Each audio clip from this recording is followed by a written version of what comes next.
Hey, welcome to Hear God's Word. This is Michael Loinger. In this podcast, we study and dissect the Bible to better understand what it means and is trying to say. We'll cover theology and dig into the original meaning through language and word studies.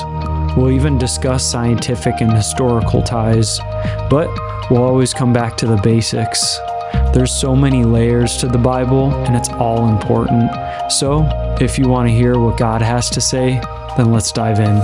Hey everyone, so we've been going through the story of Abram, and I just wanted to go over a couple things real quick. The first one is, in the last few episodes, we've kind of pivoted between calling this guy Abram and Abraham, and I know that probably most people are familiar with Abram and him getting a name change, but to give away what ends up happening later in his life, he does get renamed to Abraham, but we won't go into those details yet. I just wanted you to be aware. We haven't been talking about different people. I'm sure that you probably got the picture when we kept going between Abram and Abraham. And so if Abraham is ever said, at this point of the story where we're reading in chapter 13, his name is still Abram, and he has no idea that he's going to be renamed Abraham. And so we'll actually get into a little more of the details on what his name means later. But I've been teaching you guys to study things, to look into names. So you might think it's surprising that we actually didn't go into talking about what Abram's name means, because we spent 3 hours going over all of these names in the genealogies, but yet here we are with this main character and we're not talking about what his name means. We'll get to that very soon. But as of for now, let's just take the fact that we have Abram in the story, and we started off like we talked about in the last 3 episodes, that there's been this theme of faith that has been forming, and faith is such an important and essential aspect of, well, faith. And isn't that what, faith is all about, is actually having a belief and trusting that there is a God out there that is looking out for us. And the really amazing thing is Abram is one of the few people who is actually hearing from God. And we don't know if there were other people at the time who were hearing from God, listening to his voice. And we also don't know in what way God was speaking to him. But we start off Abram's story with God asking him to move out of the land that he was in Haran, and he moves from that Haran city in Aram, which is that Syria areas we've talked about up north, and he moves down and he goes through a few cities, one of them being Shechem, and then he goes down to a place called Bethel, and he's kind of sandwiched in between Bethel and Ai, actually. So he's not exactly inside the city per se, but on the outskirts or in between these two cities of Bethel and Ai.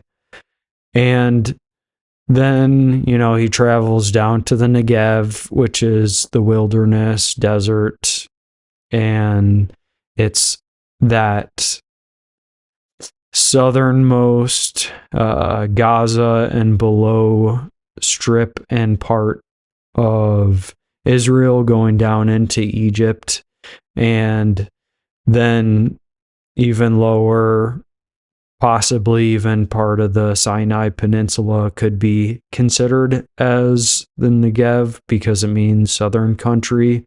And then Abram gets to Egypt, and we talked about how this great man of faith had actually a very big struggle of faith, and he didn't trust God with all sorts of things. We learned that when Abram wasn't trusting God, he was personally vulnerable. He was afraid for his life. And when we become afraid and we go into survival and fight or flight mode, we can begin to do a lot of deceptive things. And so not only him, but Abram gets his wife Sarai also to lie to the Pharaoh. And the Pharaoh actually takes Sarai because he has no idea. And then here Abram is even more vulnerable than if he would have just told the truth from the start. But does Abram get disciplined and punished? Because we've talked about sins and consequences, especially with other things in the past, like them not listening to God in the garden, and Cain not listening to God, and the whole world being evil and not changing. And we don't necessarily have that here. We just get the picture that,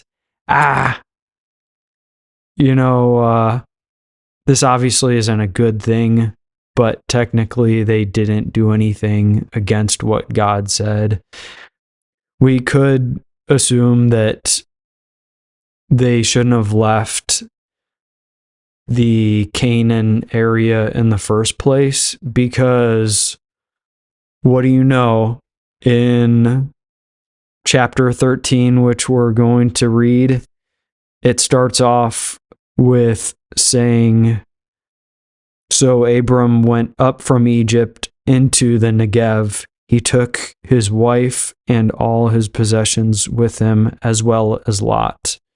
So there's a few things that we gather just starting off chapter 13, and then we're going to get into it. We see that he's going back up to where he came from in the first place. So would he have been okay? Did God spare him and put on his heart or mind to temporarily go visit Egypt? Possibly. And I think this also brings up a good point, that even though God is guiding Abram, he doesn't tell everyone everything they need to know.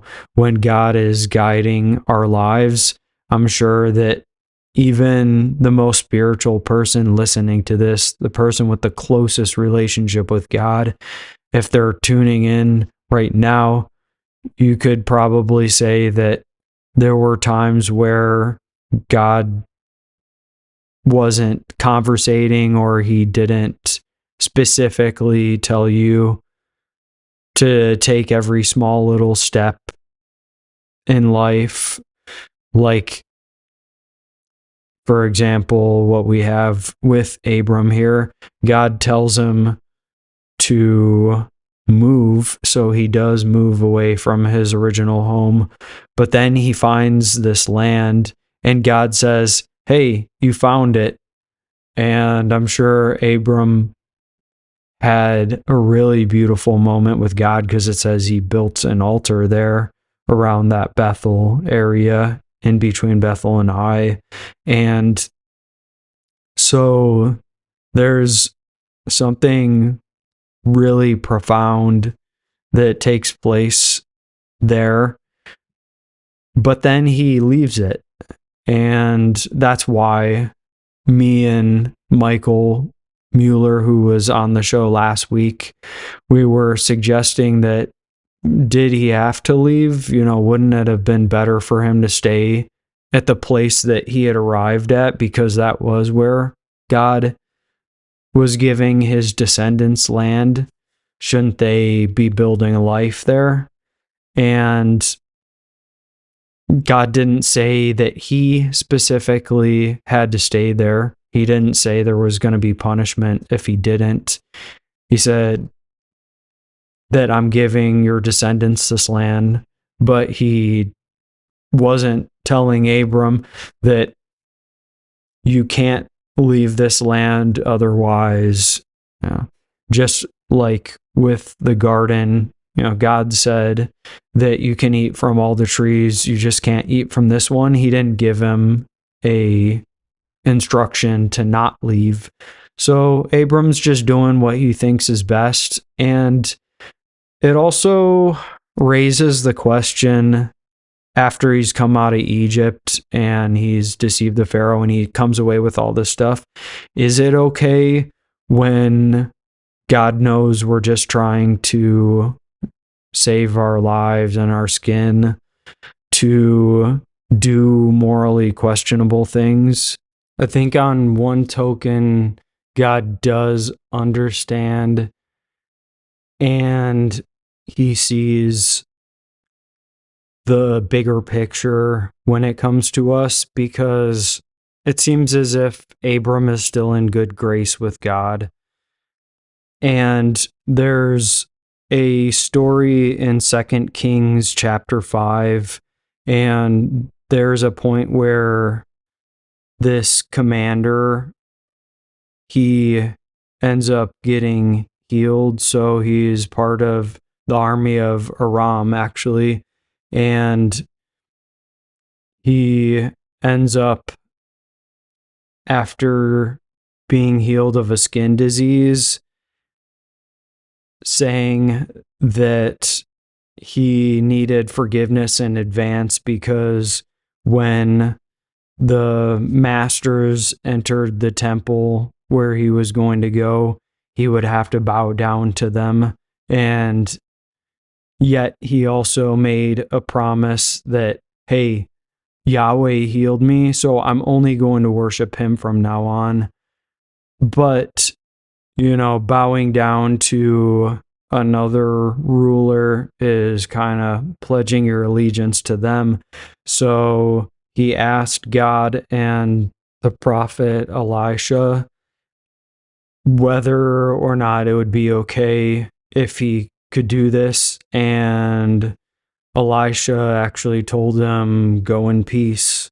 So he gets the okay to do something, that was kind of walking the line. And so does God allow us to lie or do things? For example, if you were protecting someone's secret and lying about whether or not you were hiding them in your home so you could save their life, is God okay with that? Honestly, I don't know. There's also stories like Rahab, who ends up hiding some Israelites who come as spies in her city, but she protects their lives from being turned over and probably executed. And she essentially sugarcoats and gets around the fact that she is hiding them in her place. So technically, like we went over, Abram wasn't lying. The fact that technically his wife was also his sister. And so I think this is one of the hardest things about God in the Bible. Sometimes it is hard to figure out where we draw the lines, and I think that it's clear that God cares about what is good, and this isn't ideal or good per se, but is it fully bad? I guess that's something that we have to leave a little bit ambiguous, because now we have Abram coming back with all of this stuff. In a way, he's gotten a lot of blessings by going to Egypt and going through the whole debacle. And on top of it, there's one other aspect, and that's that just because God doesn't punish something doesn't mean that he approves it. So God didn't say one way or the other, and we also will see this when it comes to things like Abram taking on another woman, which we're getting ahead of ourselves. But the truth, if you want it, is that God never punishes him for it. However, there are natural consequences, and God sometimes lets the story speak for itself. He lets our natural punishments speak for themselves. He wronged the Pharaoh by deceiving. Even though he didn't full out lie, he did act deceptively, him and Sarai, and he got expelled and kicked out of the country. So we can start to move on now that, as we were reading in verse 1, starting chapter 13, that Abram is now going up with his wife and Lot from Egypt to that southern country of the Negev. And so he's going through the desert. And then let's start in verse 2, and we'll read through the end. It says, Abram was very rich in livestock, silver, and gold, and he went on his journey from the south as far as Bethel, to the place where the tent had been at the beginning between Bethel and Ai, to the place of the altar which he had made there at first. And there Abram called on the name of the Lord. Lot also, who went with Abram, had flocks and herds and tents.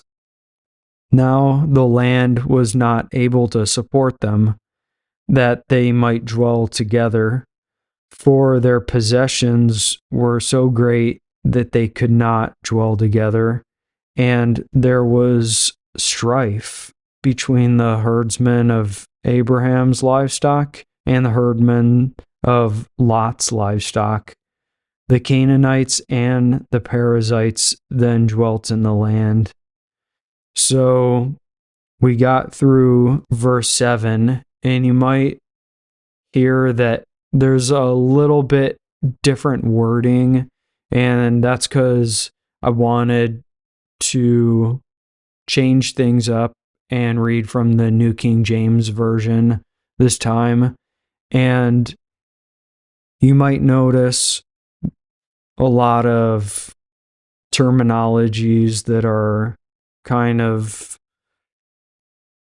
what we would consider difficult to understand or outdated, or even the fact that if you look at both verse 1 and verse 3, instead of it saying Negev, it says the south.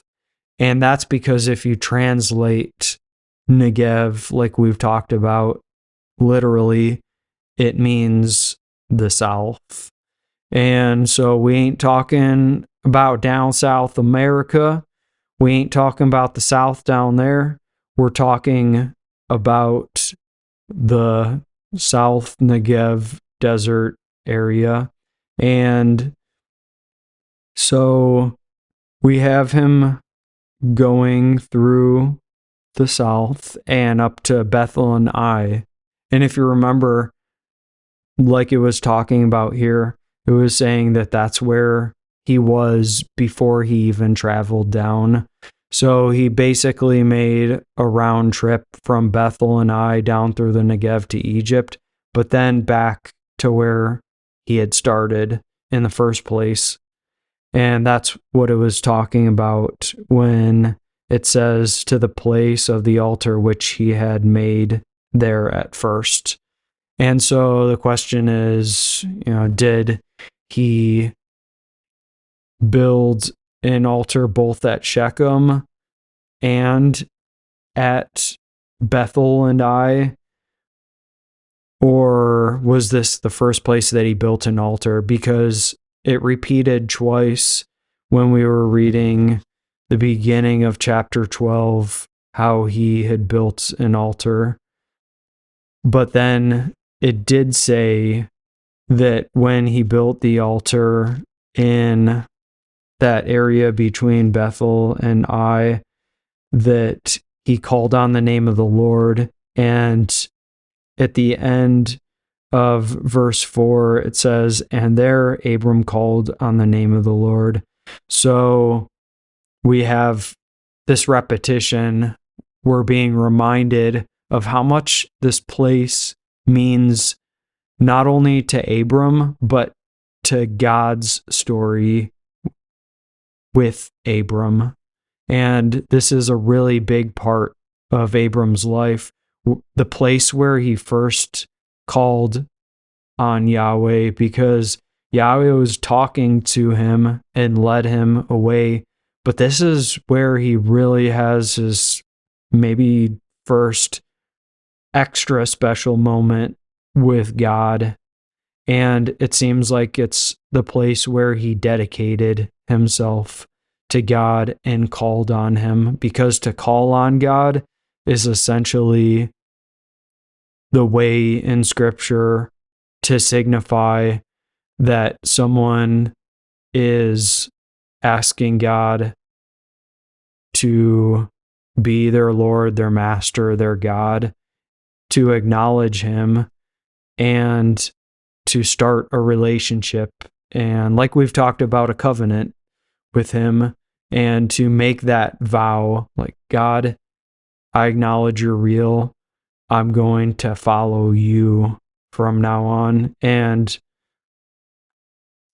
it doesn't say that Abram exclusively called on Yahweh and didn't have any other gods, but we'll see as time goes on that the only God who is now in Abram's life is Yahweh, and he has a special relationship with him.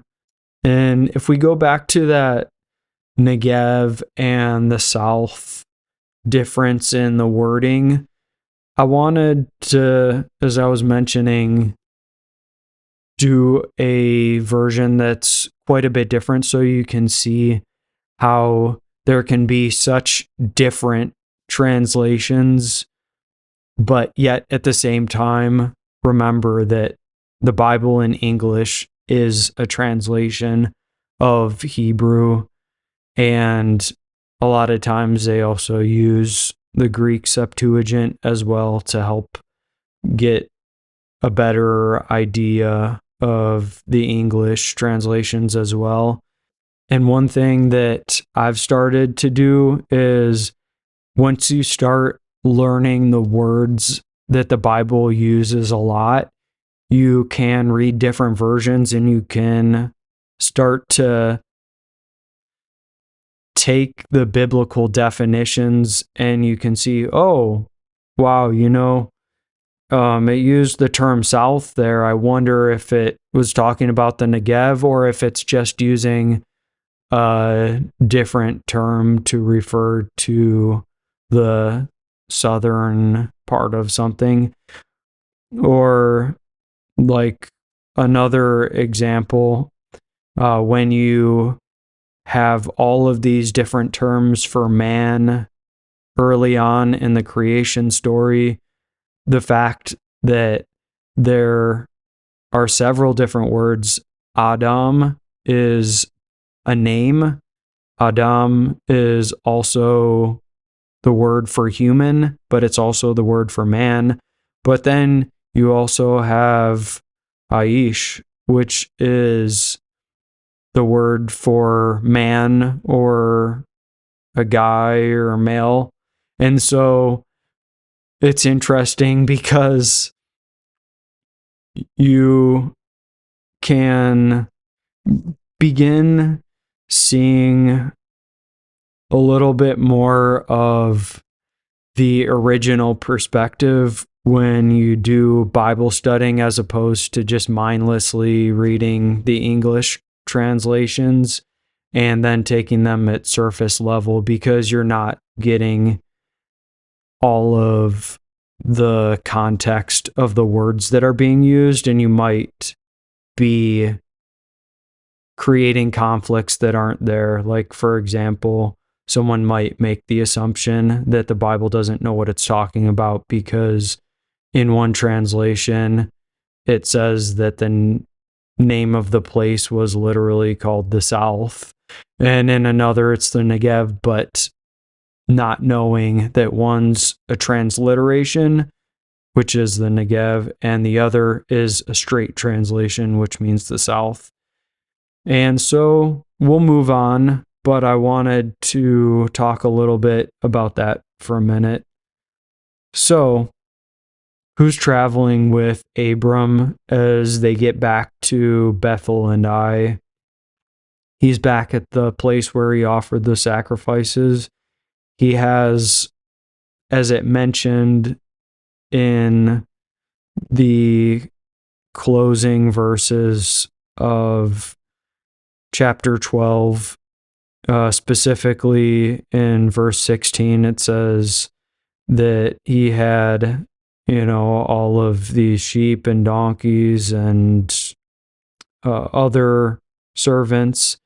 But then the last verse in 20 says that he went with his wife and all that he had. So that would have included, as we started mentioning, Lot, who is traveling with him. And in verse 13, it says he was going with his wife as well as Lot.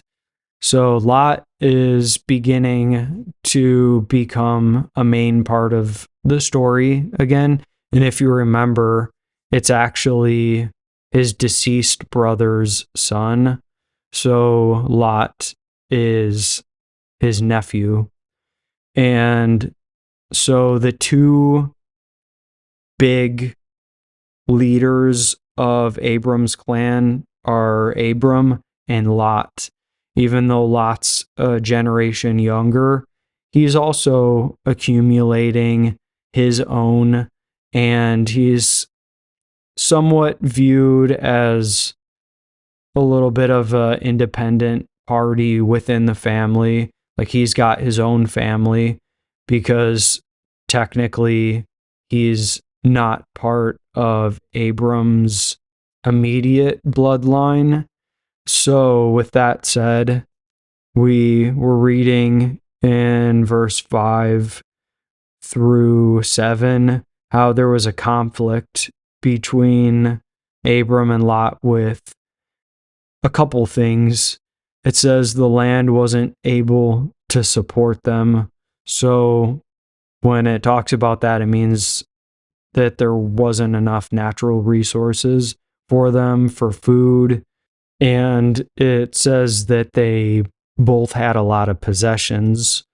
So even though he's not so young anymore, little nephew Lot is acquiring a lot of things as well for himself now.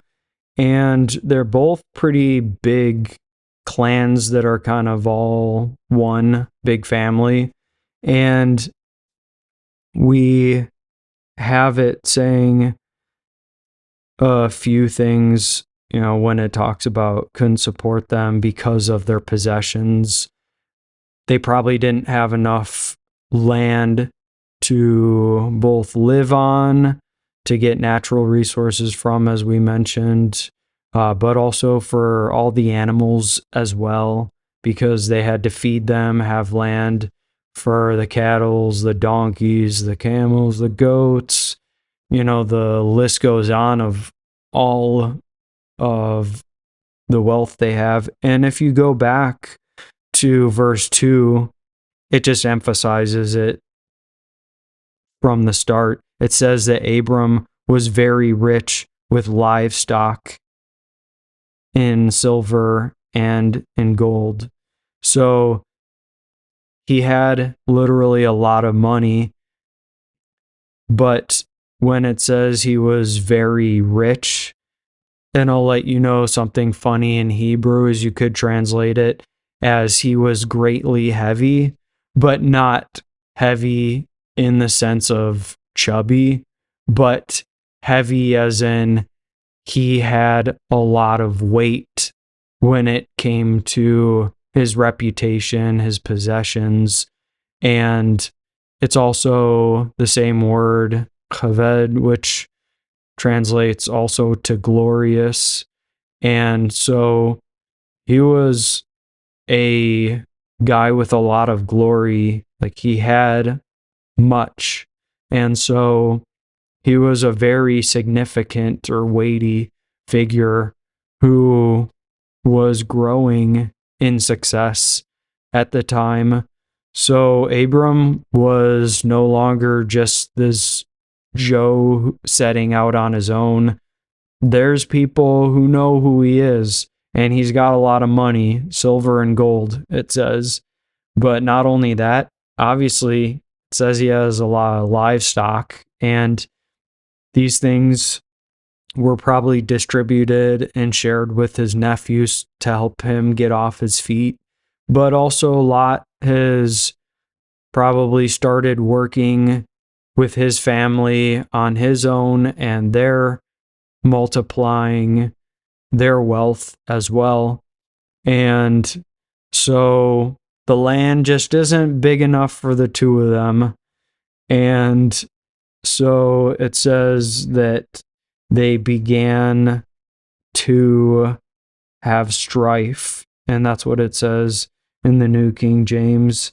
And another translation is basically to contend or to contest, which in this sort of context, it means that they were essentially fighting over whether it was they were trying to legally go to other people who ruled the land to get some kind of dispute settled between them of who can have what and what areas and what resources, or they were trying to sort it out with themselves. So another thing is a lot of the dispute had to do with actually the shepherds and all the livestock that it talked about that they had,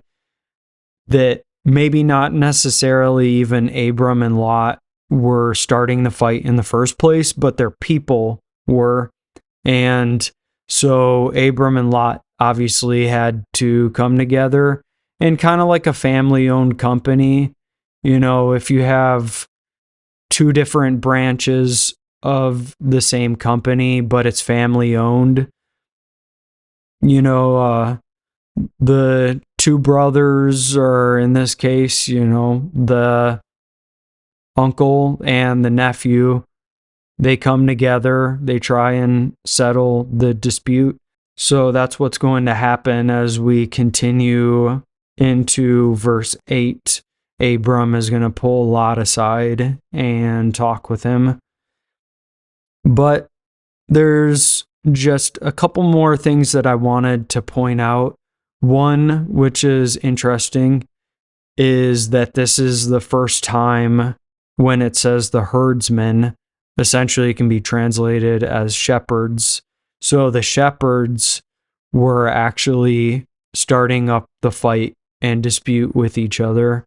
And, here obviously, like we were reading, it says they had strife between each other. But then we also see something else. At the end of verse 7, it says, the Canaanites and the Perizzites then dwelt in the land. And that's why I was talking about earlier that Abram and Lot and all of their servants, their spouses, and whatever else they had there, they were not alone. It wasn't the nation of Abram.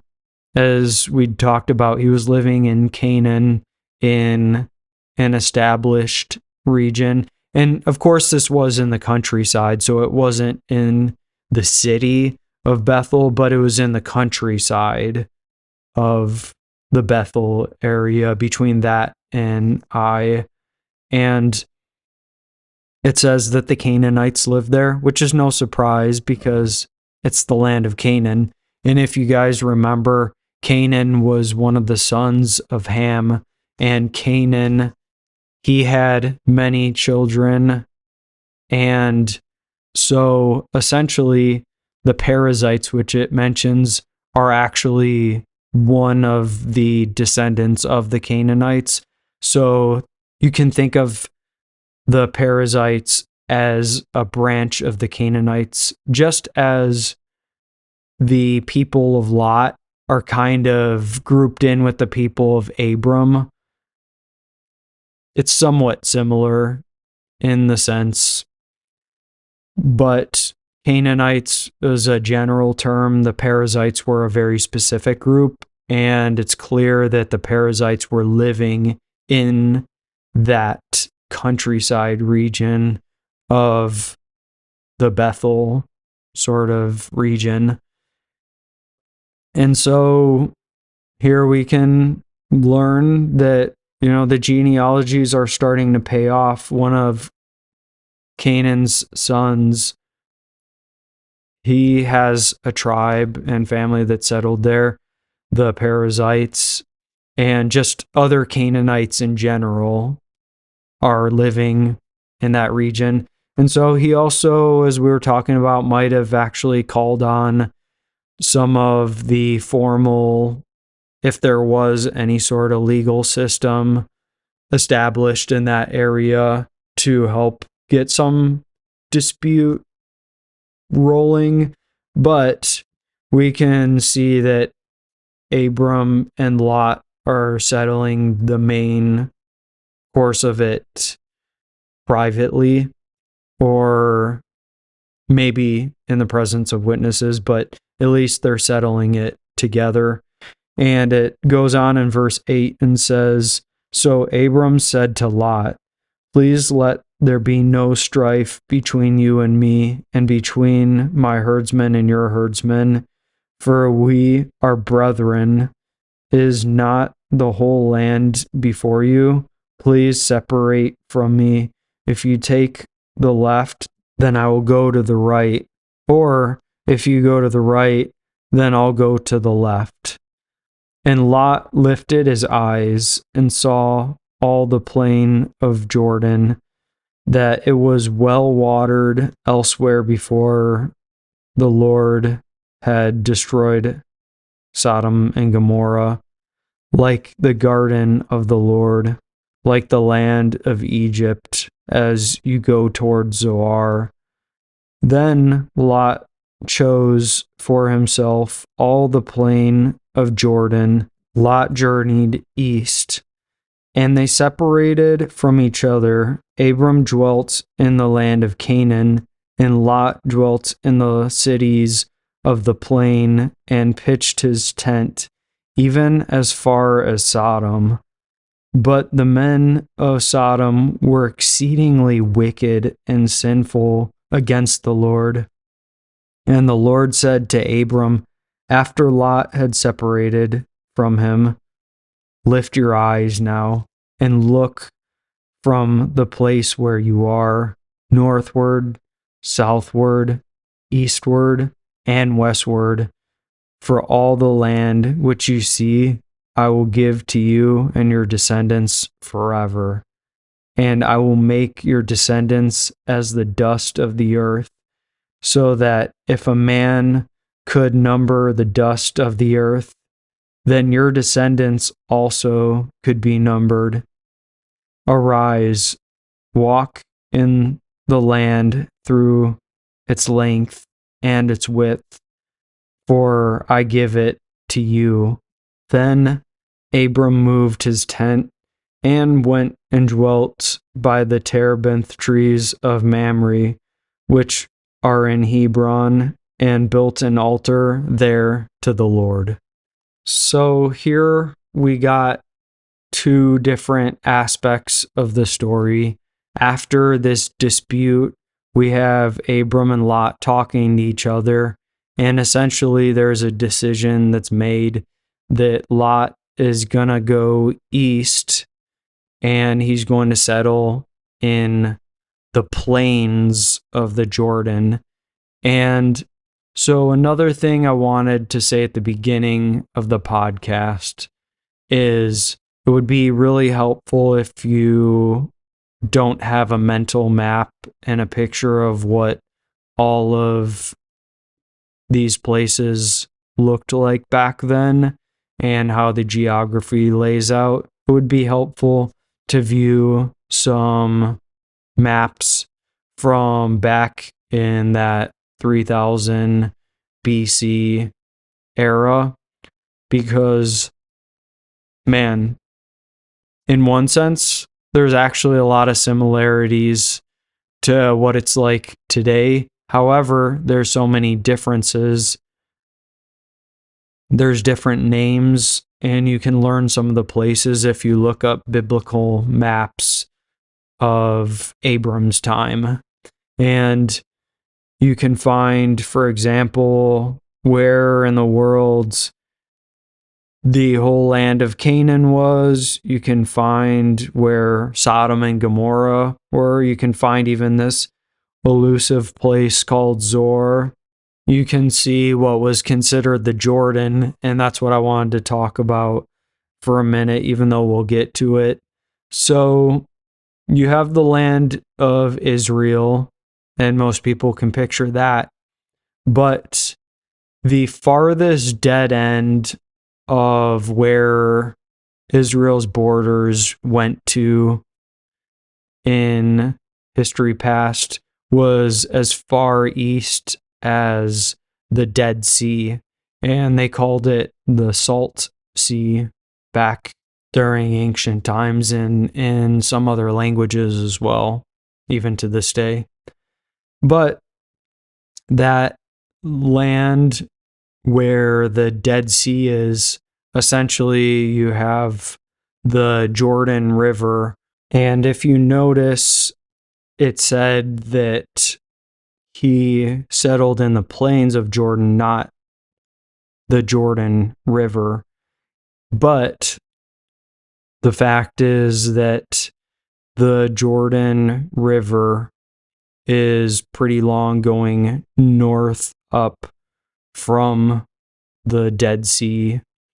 And so the Dead Sea kind of marks more the bottom half of Judah, Israel, and as far east as you can go.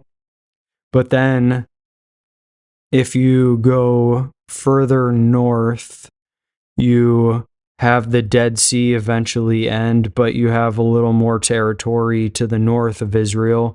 But that's where the Jordan River is the border to the east.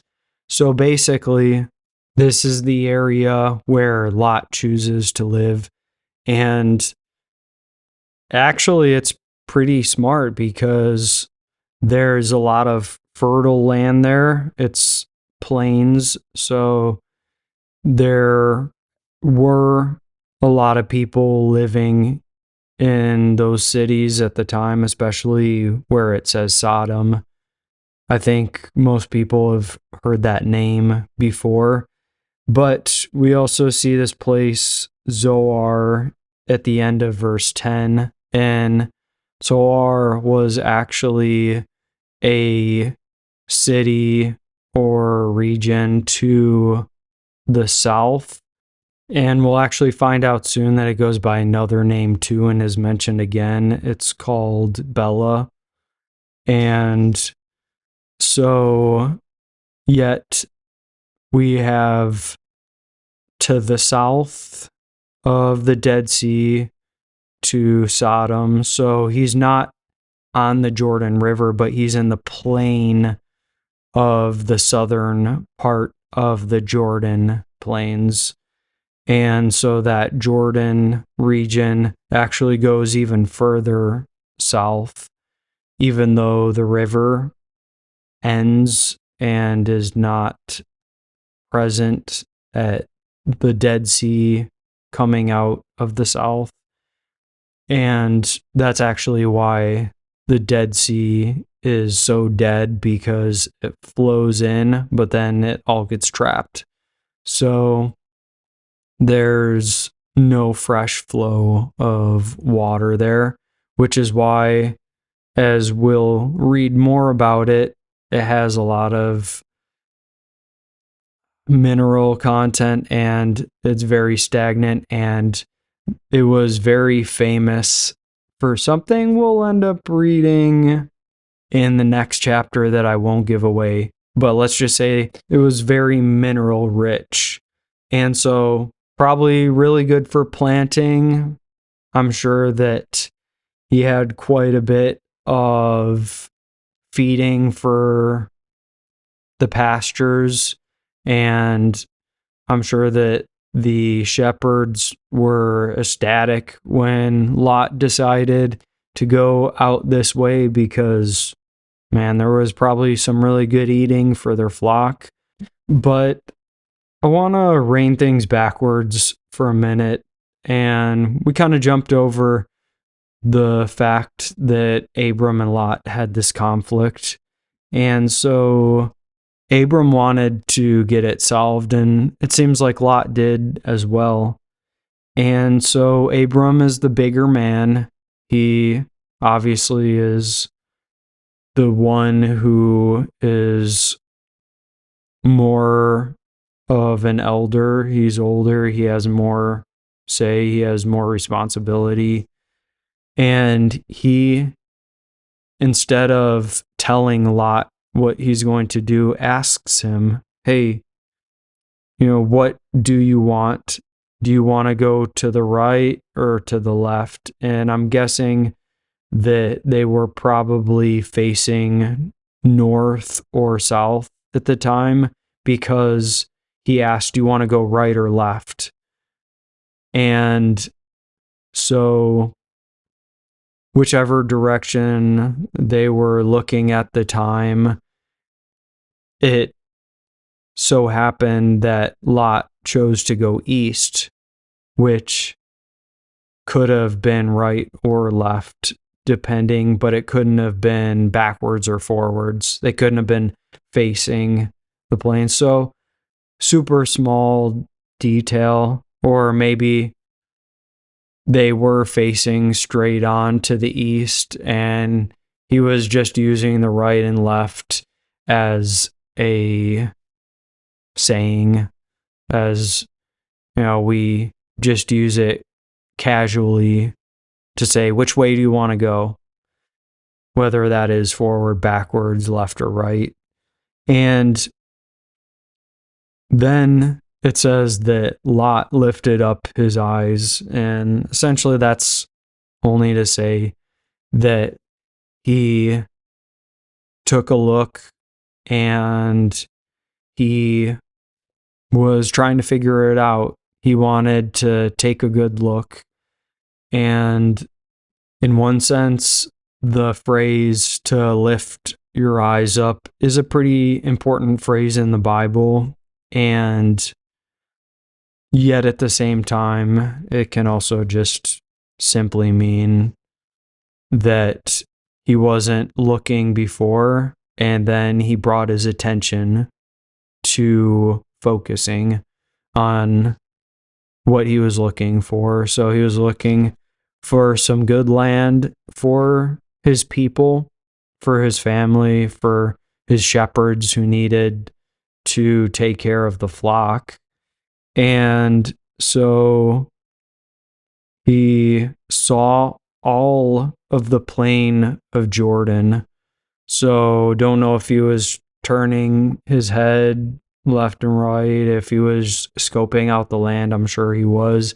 I'm sure they had to been in a very nice spot, or they might have been in some of the more mountainous areas of Bethel, looking out down into the plains of the Jordan plains, because again, it wasn't the Jordan River, but that's how they got the name, at least in Hebrew. It came from that. And so Lot falls in love with the Jordan, and he decides that they were going to head out that way because, as also mentioned, like I was talking about earlier, it was well watered. So because of all of the sea and even possibly little river offshoots, and it could have been different at the time. Maybe there actually were other more prominent rivers that were there in the ancient past, and I believe there probably would be evidence for that, because it does say it was well watered, and there is a crazy event that changes the geography of the location because of something intense that is to come. And we can actually get a sneak peek at what's going to happen, because if you look at verse 10, it says that the area was well watered before the Lord destroyed Sodom and Gomorrah. So I think we all kind of know the story or have heard about it. But obviously, a place being desolated by what we're going to read really soon, it can have a really large impact on the actual physical makeup of the land. But we'll go into more detail on that when we come to that area. But it also describes the land like Egypt, because in Egypt you have the Nile River, and it was essentially a very fertile region, and you had a lot of really nice black soil, which ironically they describe it like Egypt, because if you know about the history of the land of the Dead Sea, you would know that there is a lot of, we could say, black soil there, because it's going to describe some aspect like I was talking about when we get a little bit further in regards to this land that he was settled in. So we have some really good land, and we know that Egypt was very prosperous. And even one of the ancient names for Egypt itself was named after the black soil that they had. And it's no wonder why, Dead Sea and maybe like this dark or blackish sort of soil is kind of playing into things, and how it's nutrient dense with a lot of minerals. And we already talked about how he settled and went towards this place called Zoar, but then it says that they separated. He was going this way, and he went even as far, which would have been essentially as far north as Sodom. So at the shoehorn and the bottom right south quadrant of the Dead Sea, if you go down a little bit, that's where Zoar is. If you start coming around the other side and going a little bit northeast, you hit Gomorrah, and then you go a little more north and you hit Sodom. So how exactly was Lot living? He was still a nomad, you could say, in the sense where they were shepherds and they pitched tents. And so it's not like he was building nice log cabins for himself. This was a very traditional Hebrew way of life, being shepherds. Even back to the time of Abel, we even saw that he had animals that he was offering as a sacrifice. Even in the second generation, we had people working with and raising animals. So here we got Lot, and he's already separated off now. It says that in verse 11. And again, we mentioned a bunch of times he journeyed east to go down towards Zoar.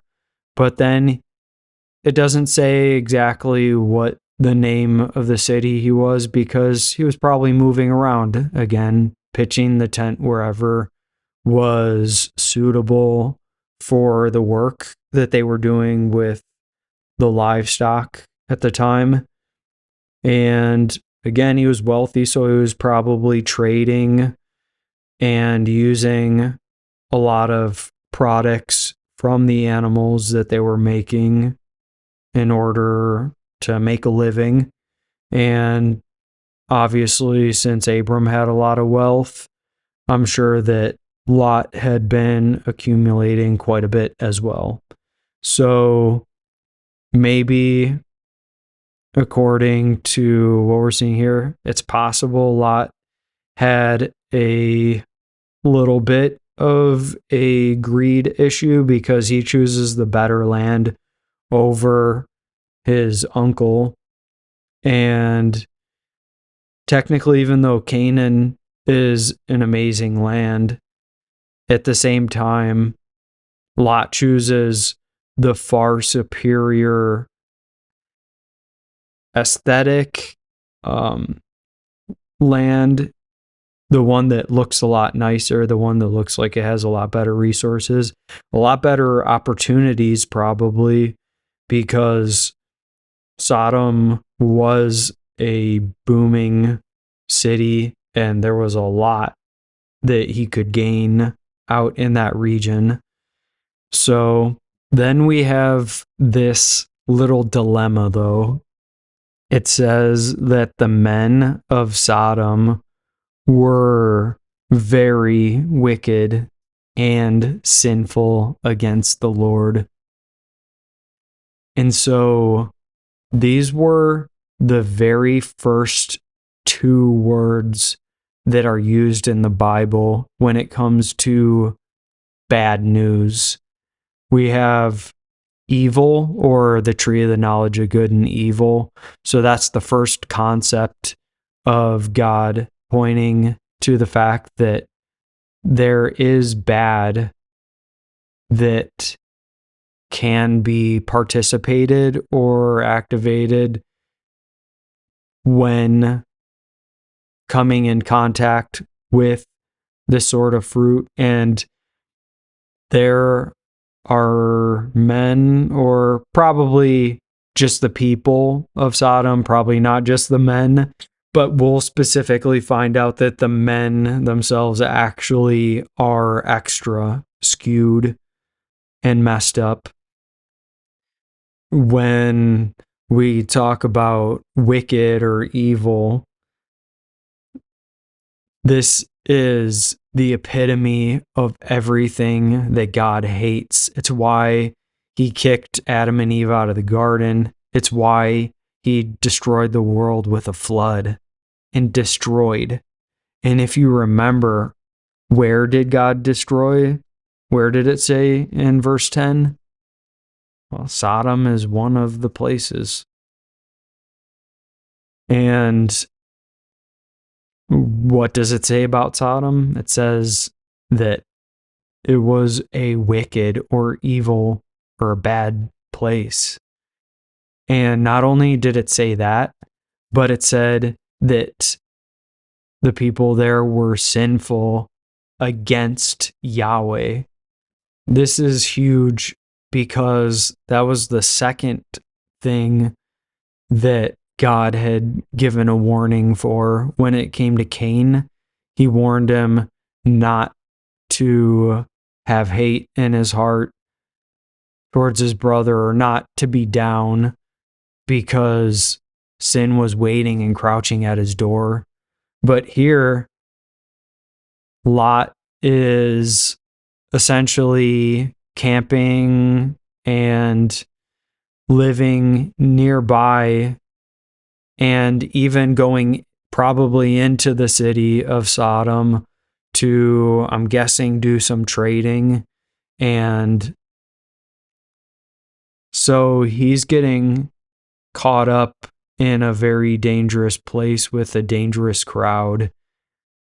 And so is Lot going to be okay? Is he going to keep his integrity? Is he going to have the faith of his uncle? And is he going to stick close with Yahweh? Is he going to listen to him and stay away from the evil and not join in sinning with the rest of the city? Or will he kind of get sucked in? Well, it goes on, and in verse 14, it says that Yahweh started speaking to Abram after Lot had left. And whereas in verse 8, we had Lot lifting his eyes up, we have in verse 14, Yahweh tells Abram to lift his eyes up. So God wants Abram to pay attention to this moment, and he tells him to look out from the place where he is in all directions, north, south, east, and west. It says God reconfirms what he told him earlier in 12, but he also adds some other things. He says that he'll give him and his descendants that land forever. So if we go back to chapter 12, you'll see that the only technical thing that God had promised Abram to this point was that he would give the land to his descendants. But here we see in verse 15, he says that he'll give it to him and his descendants forever. And so we have to talk about this word forever, because basically a lot of times we take our definition, but not many people know where the Hebrew word comes from. Essentially, the term can range from meaning a certain point in time beyond right now or where you can see in the future. So it could refer to an age or a lifetime or to the end of someone's time here on earth, or it could mean for generations. But the term signifies essentially that it's a time beyond what you can see in your future. And so that also can lead to the concept of forever or eternity or something without an end.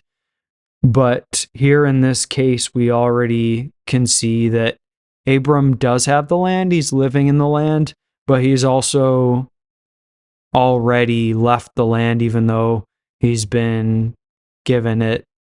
And so for the most part, basically, Abram sticks around in the Canaan area the rest of his life. And so in one sense, now he really is starting to take more seriously what God has said, and he learned a lesson down in Egypt, and there was good and bad that came out of it.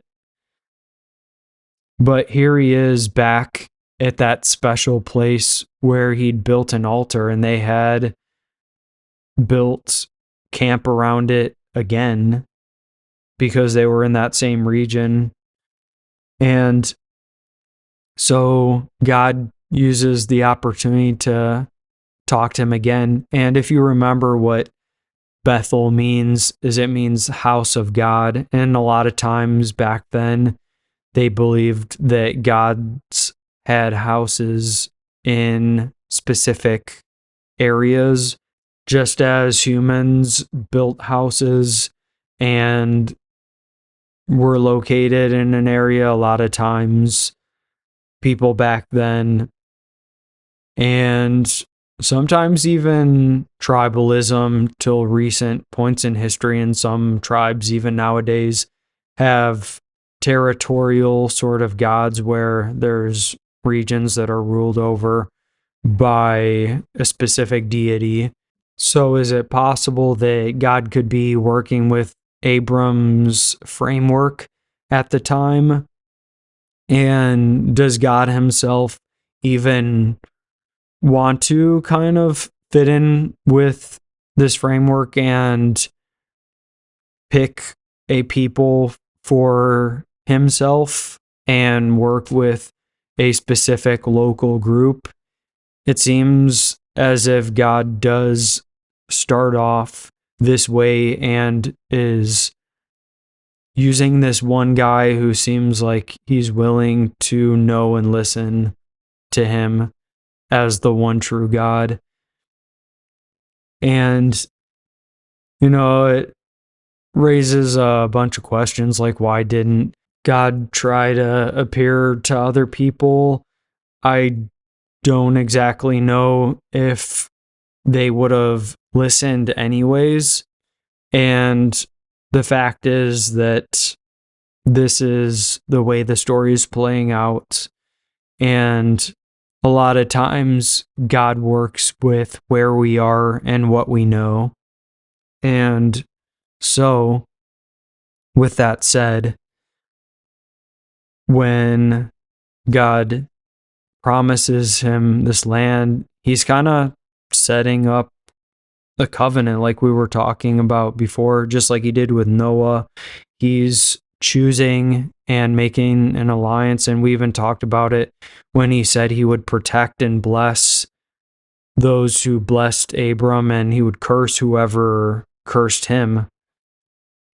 And so Abram not only has this protection in life and this blessing, but also a blessing for his descendants and a land and a future for his people to look forward to. And the people of Abram are actually still thriving to this day, 5,000 something plus years later. And it's amazing. And the legacy has carried down, and you can see that there is something special about this guy Abram. But even more so, the point of it is there is beyond something special, and we're really supposed to take note of who Yahweh is and how him promising Abram these things is something is supposed to be taken very weighty, and we're supposed to really consider what God is saying and doing for Abram, because things that God says and promises are as good as done. And so then he goes into talking about his descendants. So not only will his descendants get the land, but he makes a comment about those to come in his family line. He says that they'll be like the dust of the earth. So where does dust and dirt and soil not cover the earth? It basically covers the entire earth. And so is God trying to hint at the fact that his people are going to end up spreading all throughout the earth and the world. It's not only talking about the fact of spread, but it's talking about quantity specifically. It is saying that as much dust or little particles of sand and rock and dirt that is on this earth, that's how many descendants, if he could count how many particles and little grains of dust and sand there are. And of course, this is metaphorical. But the fact is, there's a lot of humans, and Abram's blood, even though we could say that he specifically, when it comes to what we know as the Israelites today, or people with Israelite or Hebrew blood, it's a very small group. But just think at how many other groups they've integrated into throughout the entire history of the world. It's possible that they literally are everywhere on this earth by now, except for maybe just a few remote areas that have not had any sort of international exposure. Because the truth is, the Israelites or the Jewish people have essentially gone all throughout the world and intermarried all over and mixed through history.